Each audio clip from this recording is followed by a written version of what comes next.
If you're a business leader and you haven't got control over artificial intelligence, something very important is happening.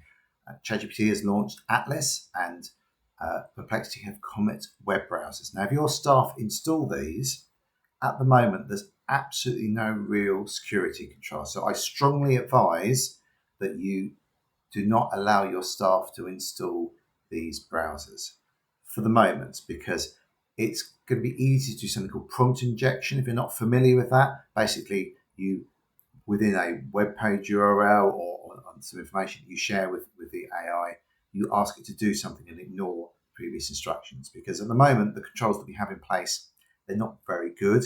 So it's going to be quite easy for malicious people to inject stuff into these browsers and get them to do tasks that you don't want done. So they may seem like a good idea because it may speed people's work up, but it's not ready yet. It's too insecure. So please don't allow your staff to install computer use tools yet. If you need help with this, I do have a template for small businesses. Generally, if you've got less than 50 staff, this will be fine. I can get it on my website. There should be a link below.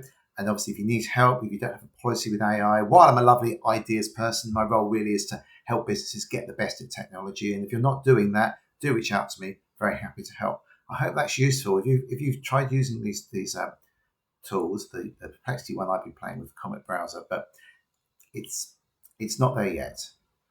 And that's the things with this tech. Might speed people's work up, but it puts the business at risk. That's not something we want to do. Hope that helps. Let me know what you think in the comments. Have a great day.